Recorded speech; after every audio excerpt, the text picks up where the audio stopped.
There is a system running in your house right now that you have almost certainly never seen.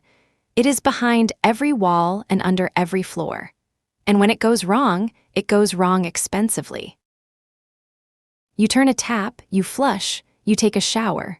Water arrives, hot or cold, exactly when you ask for it, and then it vanishes. When did you last wonder how any of that actually happens? So let's follow it. Every pipe, from the street outside to the sewer underneath. By the end of this, you will understand your own house better than most people ever will.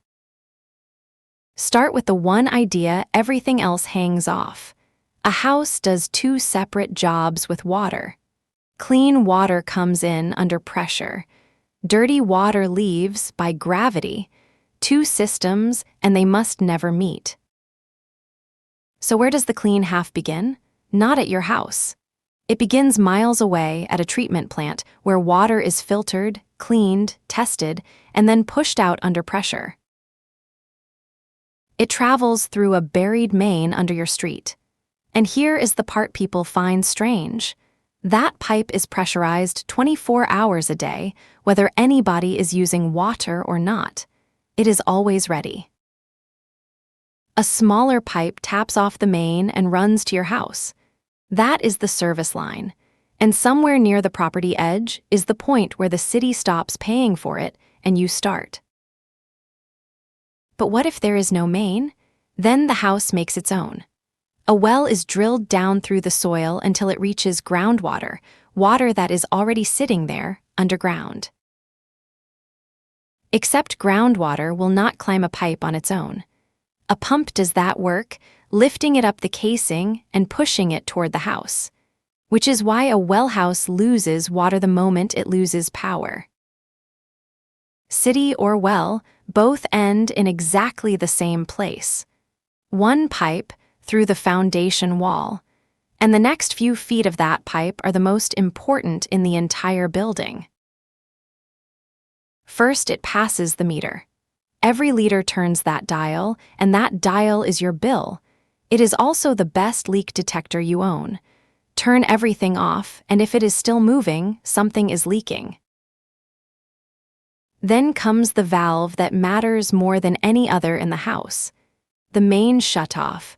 One turn, and every drop stops. On the day a pipe bursts, the minutes you spend hunting for this will cost you a ceiling. So how hard is the water actually pushing? Pressure is measured in PSI, and for a house, the healthy band is somewhere between 40 and 80.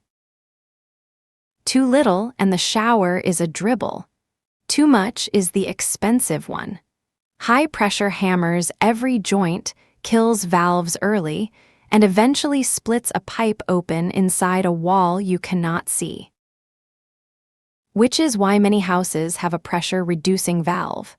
Street pressure goes in high, a spring-loaded seat throttles it down, and the house gets something it can actually survive. Past that valve, the cold line splits and splits again. Cold water goes absolutely everywhere, and unlike hot water, there is not a single fixture in the building that does not need it. What the pipe is made of matters more than you would think. Copper, rigid and long-lasting. CPVC, a plastic that tolerates heat. And galvanized steel, which in older houses is quietly rusting shut from the inside. Then there is PEX. Flexible plastic that bends around corners instead of needing a fitting at every turn. And since almost every leak in a house starts at a fitting, fewer fittings means fewer leaks. The layout is usually trunk and branch. One big line runs the length of the house, and small branches peel off toward each room. Simple and cheap. It also explains why your shower changes when someone flushes. Under every sink and behind every toilet sits a small valve called an angle stop. This is the one that saves your weekend. Turn it, and that single fixture goes dead while the rest of the house carries on. Now, half of that cold water never reaches a tap cold. It gets diverted first into the appliance that fails more dramatically than anything else in your house. the water heater. Inside, a dip tube carries the incoming cold all the way down to the bottom. It heats there, it rises as it warms, and the hot water is drawn off the very top. Heat floats. The whole design depends on it. The heat comes one of two ways. Electric uses elements sitting directly in the water. Gas burns a flame underneath and vents its exhaust out of the top, which is why a gas heater needs a flue and an electric one does not. Or you skip the tank entirely. A tankless heater stores nothing at all. Water runs through a heat exchanger and is heated the instant you open the tap. It never runs out, but it can only heat so fast. From the heater, a second set of lines runs back through the house, shadowing the cold ones. Every fixture that needs hot gets its own matching pair. That is why there are two pipes under your sink, not one. And this is what explains the wait. When you open a hot tap, you are not waiting for water to heat up. It is already hot. You are waiting for the cold water sitting in that pipe to be pushed out of the way first. So this is everything the supply half feeds: toilet, sink, shower, bath, washing machine, dishwasher, and the outdoor tap. Each one solves a different problem, and one of them is genuinely clever. That one is the toilet. No electricity, no pump, no electronics at all.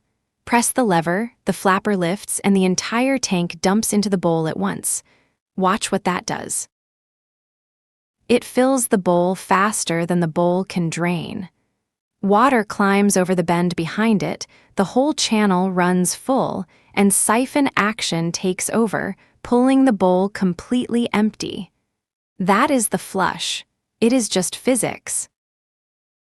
Then the flapper drops and seals the tank, and the fill valve opens. A float rides up with the water and shuts that valve off at exactly the right level. A full cycle with no power anywhere in it. A shower solves a different problem. Its valve mixes hot and cold. But if somebody flushes and the cold pressure drops, that mix would scald you. So a balanced spool inside slides across to match it instantly.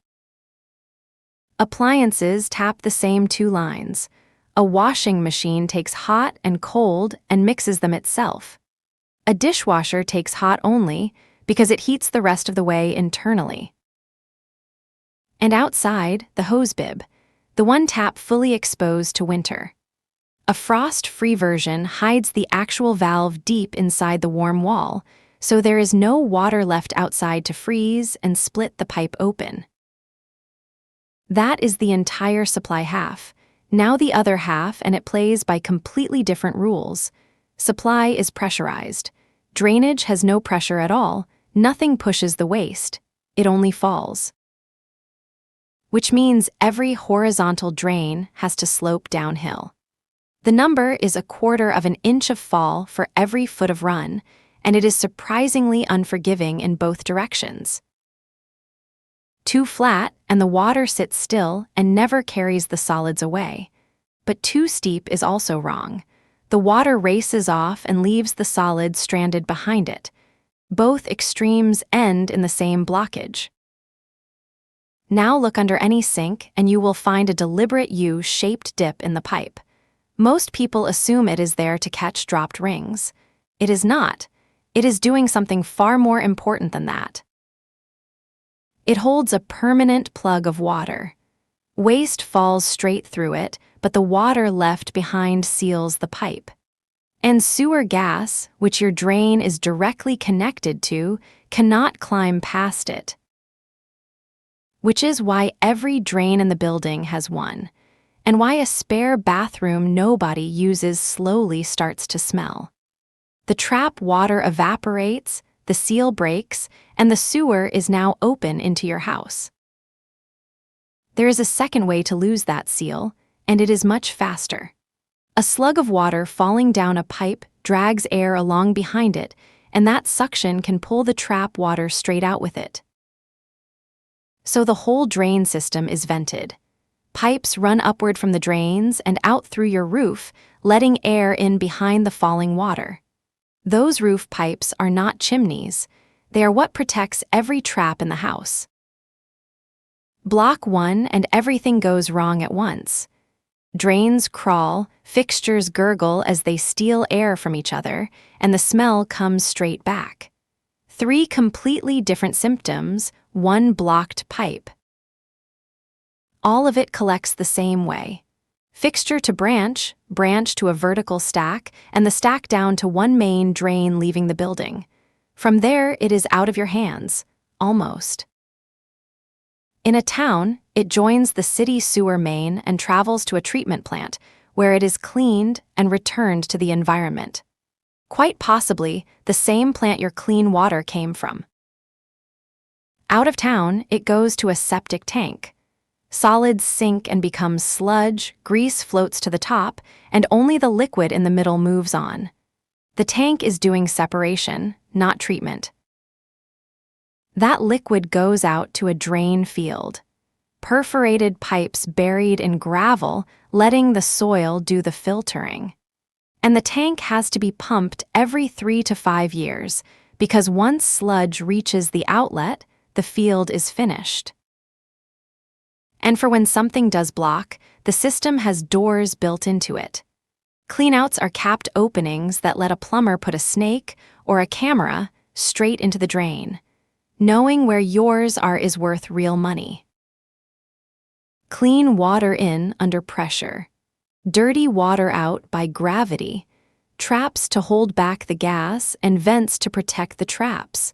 That is your entire house, and you can now see all of it.